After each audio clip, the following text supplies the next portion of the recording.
Welcome to World Energy Television. I'm Richard Loomis, CEO of World Energy. Over the years, I've interviewed a bunch of CEOs. Often we talk about the image of the industry. And there are several polls out there that tell us the image of the industry is getting better, that people like what we're doing. But very seldom do we actually hear from individuals. Then we saw this. This is a message for the presidential candidates. It's May 28th, 2008. Call me Joe. I like that because I'm just an average American, not a politician, not a celebrity. I'm not even in a political party, just a regular American Joe. In listening to Joe American, I heard several things that I think our audience will be interested in.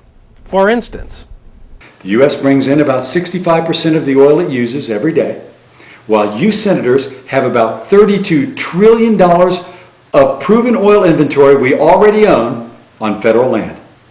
That's about $300,000 worth of crude oil for every household in America. You're our manager, but you're not using it. What should we think of you? Are you making money off the overseas purchases? Are you grossly inept, or are you just stunningly stupid? And while Iraq is a big issue, I've never heard of anyone who thought of taking it and making it into our preferred energy provider. Listen to Joe on this. Establish Iraq as our preferred energy vendor and ally. We will no longer buy energy from any nation hostile to our interests. By using our own proven oil reserves, along with buying it from Iraq, we will not need oil from any other source to maintain current consumption levels to 2020 and even beyond. Well, not to be outdone, we decided we had even more questions for Joe. So today, I'd like to welcome Joe American to World Energy Television. Joe, thank you very much for joining us. I appreciate it. Thanks for having me here. Joe, as I watched your video, there were some things that really, I thought hit home. Comments like this. Put a national energy plan in place. Perhaps it would include a goal of being energy independent of imported oil by 2020. Approach it like President Kennedy did in his 1960s plan to land on the moon, while at the same time surpassing our Cold War enemies in technology. And of course, this was a classic. We know that the productive use of energy is now the basic building block of human comfort and success. Joe, what made you decide to do this and do it now? Well, I guess I just picked a good time. It is really important to have the silent Americans start talking, and that's one of the reasons why I chose to get in the business of being Joe American, because I felt this over the years, and I think a lot of us regular Americans feel that there's no place for our voice. Joe, what kind of people have been responding to you? What kind of email are you getting? Well, first and foremost, it's been enormous. So we're right now at about 1.6 million views, which makes it a huge one for news and politics.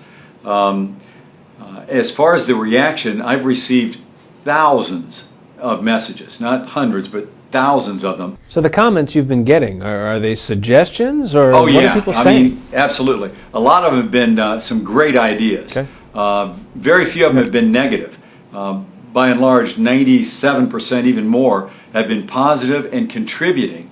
And the comments reflect that. So Joe, what kind of people have been responding to your video? Amazingly, some really interesting ones. Everything from inventors to conservationists, of course, and we've even had engineers that are at public universities, a wide spectrum of users, thinkers on the subject, inventors, and people that are out there trying to find the answers. So from what you're seeing, or what you're reading, people are seeking solutions. Oh, boy, I'll tell you. Yeah, that's what most of the comments are about. They want solutions one way or another, and if it's at their own home, so be it. If they can buy it, then let it be that. But as I said in the video, energy is the lifeblood of the Industrial Revolution, of the industrialized world. I actually like the way you said it in the video. We know that the productive use of energy is now the basic building block of human comfort and success. I enjoyed your video, as you can tell. But what is your preferred media source? I get my information, like most Americans, through newspapers and television, radio, But as far as researching, when I research a subject like I did to do this video, I spent many hours poring over data and research information, files of the federal government, to see what the situation really was. And unfortunately, most people won't do that. Well, wait a minute, Joe. I think people are trying to find information. Let me finish. I can say this as a nonpartisan. There are a lot of people that look to their political party that they're involved with as giving them information that they can use.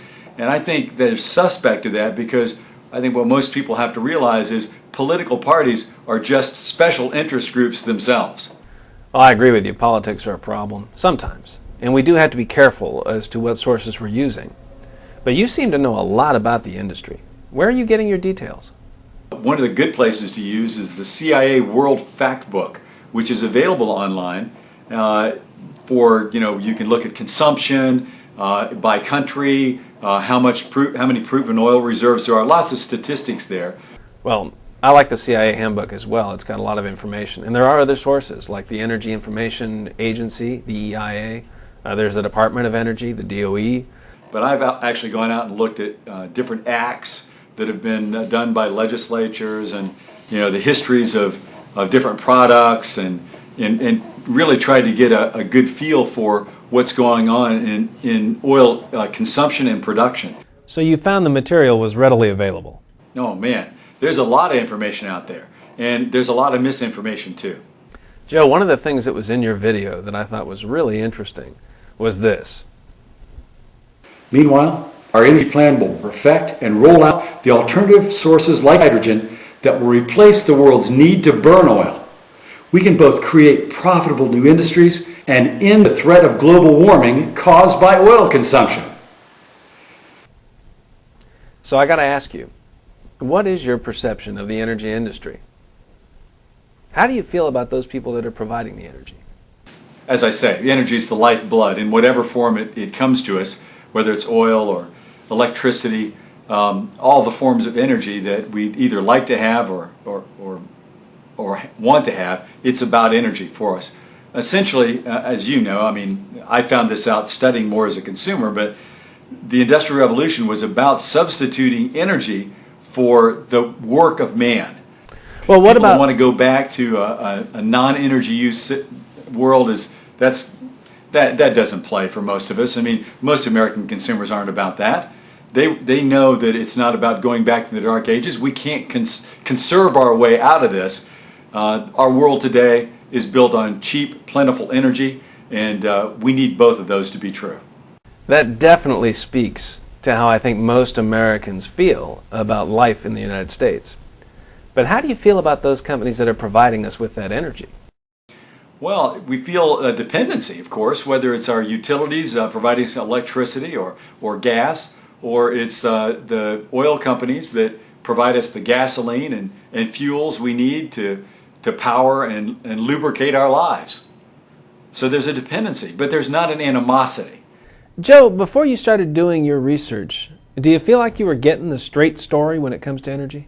No, I guess would capsulize that. No, I don't think so. I think the media that so many of us naturally depend on, or have come to depend on, they're very biased in what they say in many things, and especially in energy. So I don't think we really get the truth that we need to make cogent decisions about, in our lives. So we recognize the importance of energy, but we really don't have a source to depend on for information that gives us a sense of security and absoluteness about what we're hearing when it comes to energy.